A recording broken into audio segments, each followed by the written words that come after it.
Hi, I'm Jeannie Ware, and I'm Pro Arte's board chair. And we thought it would make some sense to have some musicians' perspective during this special concert. So I'm going to have you musicians introduce yourselves as you speak. But the pandemic has really affected everyone. For some, it's been heartbreaking, and it's exposed a lot of inequities in our culture. It's also, as you know, had a huge impact on you as performing artists who play in many orchestras, not just Pro Arte. So I guess question for all of you is what have we all learned this past year? Um, I'll start. okay. Yeah. I see. I'm Nancy Dimmock. I'm the principal oboe player in Pro Arte, and yeah, it's been a very hard year. I think we'd all agree, and certainly I think we've all learned that we miss playing for audiences and that we miss the connection that we used to have.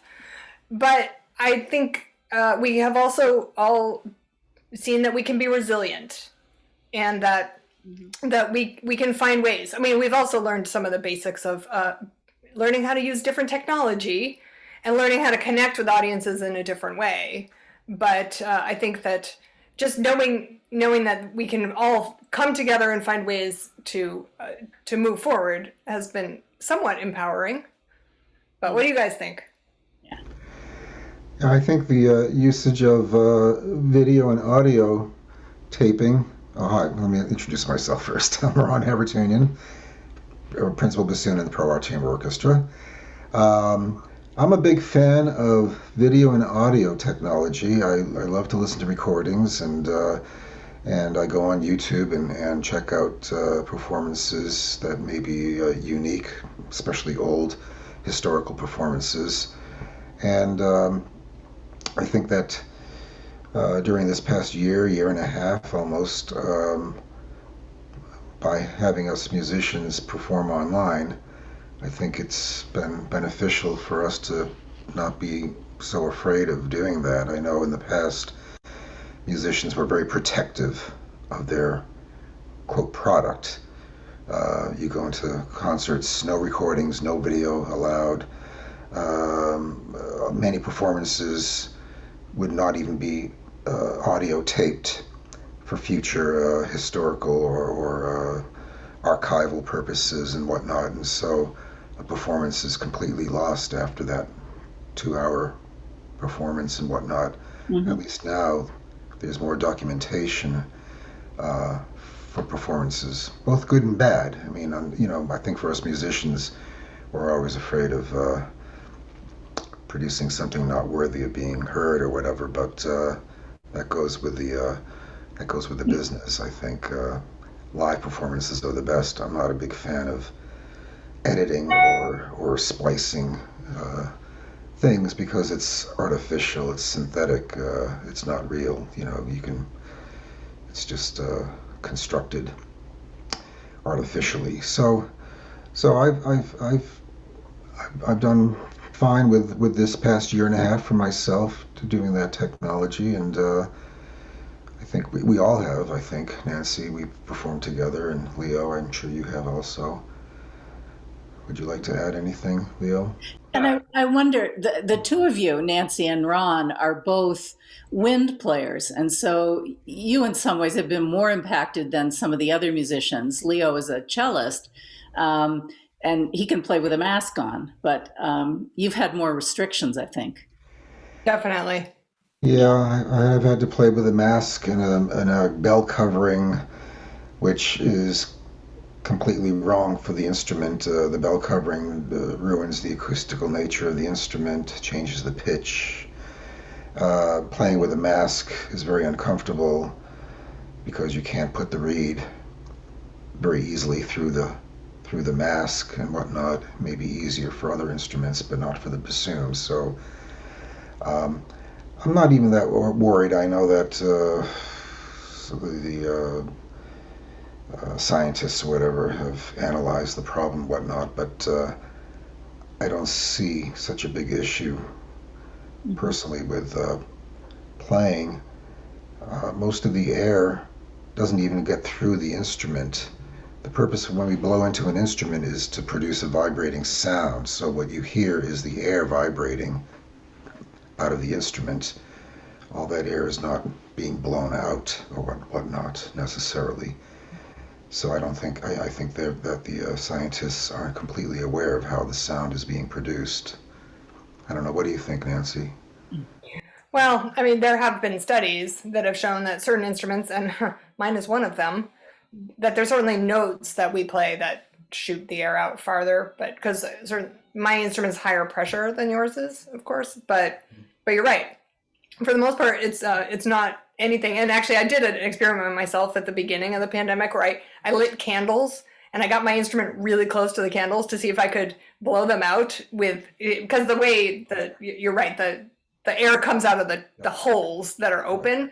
And there was only one note where I could get the candle to even move. But if I just literally moved my body, I could get the candle to move.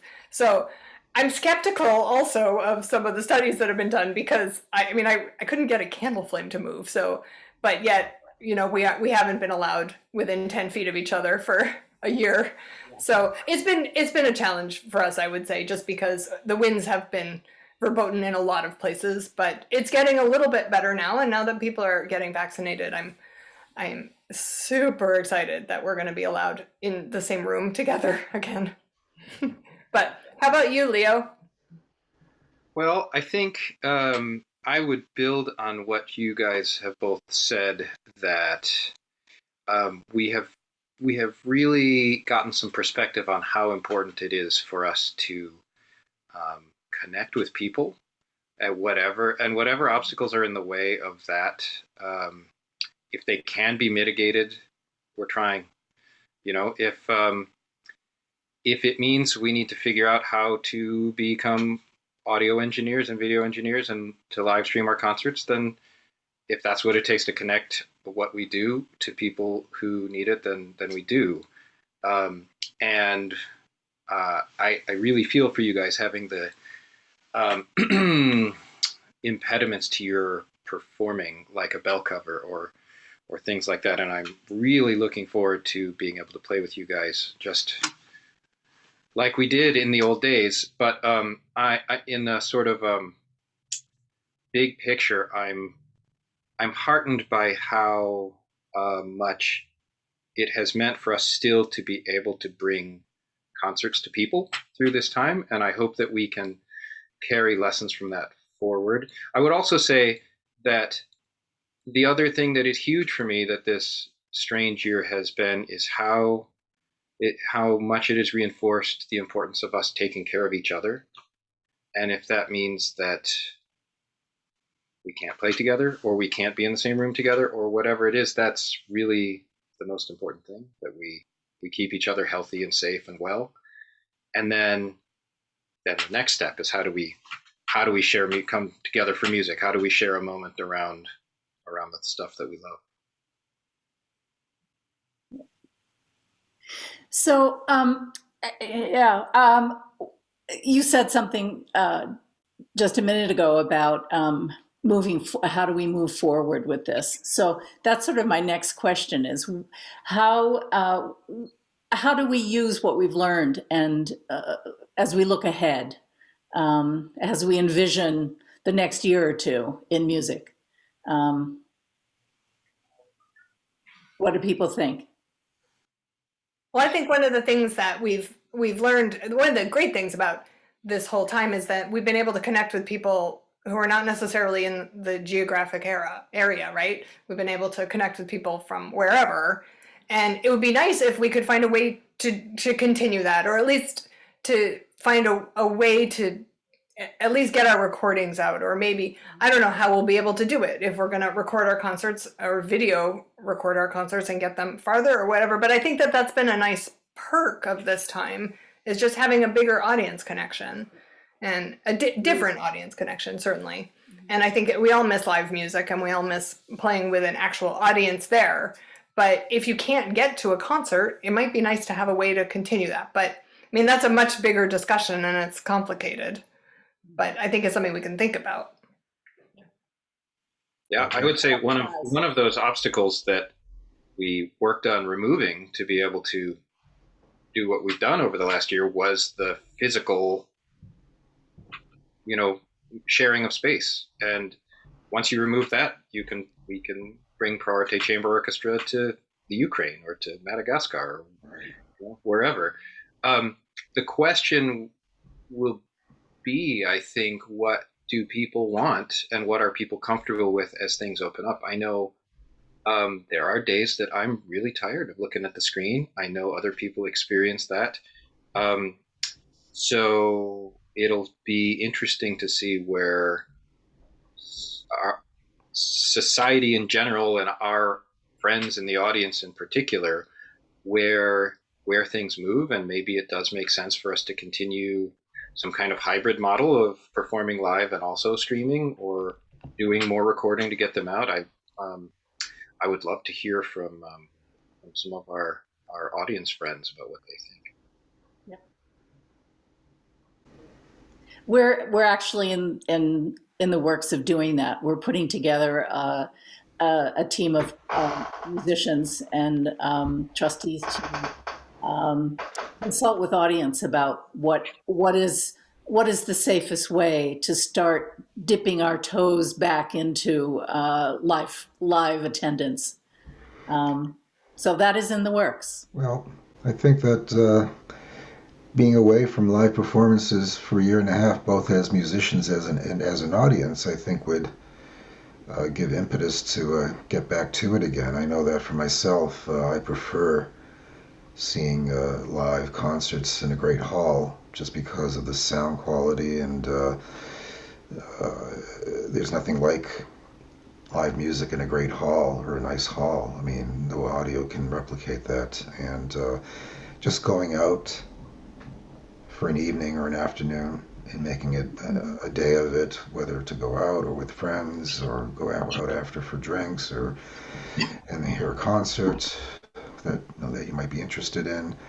I think that will continue. I don't see why it would stop. The only reason why people might be afraid of that is if the virus continues to mutate and create havoc again. I mean, that's something that we don't know yet in the future, what's going to happen.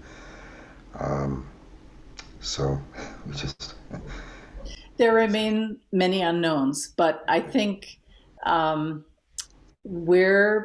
guess the term cautiously optimistic fits Right. here. I mean, we're looking ahead and assuming that things are going to be changing in a hopeful direction. So anyway, any other things to add? I would just like to add that I'm grateful for what Pro Arte has been able to do this year. I think the number of chamber music concerts that we've had and the ability to continue performing, that has not been the case for most of the places that I've played. I mean, certainly we haven't been together as a full orchestra, but it's been great to even do the smaller groups that we've been able to do, and I think we've been able to explore some nice music, and like I said, it's been really nice to be able to connect with people who don't always come to the concerts. So I hope that will translate into an audience interest that maybe wasn't necessarily there. There are new people interested in it because of what we've been able to do this year. But it's also just been so great that we've found a way to move forward when a lot of groups have kind of put their heads in the sand and hoped that things would get better. And I'm grateful for you, Genie, and the board and everybody that's worked together in this to keep us playing and keep us out there. It's been a group effort, and I've been really impressed with how flexible and upbeat the players have been about proposing chamber performances and things. I think we've done about 20. That's great. Which is a lot. And it's been a lot of work, but I think we have to find a way to continue this. And Leo, you referred to the term hybrid. I think that's sort of where we're heading, at least for the next half year, and we'll see where things go. But anyway, I really appreciate your perspectives on this, and I'm looking forward to the remainder of this season and an exciting new season. So thanks again, and I think we can sign off. All right. Thank you, Jeannie. Thanks. Thanks, Nancy, Leo. Have a good day. Thanks a lot. So we'll sign off.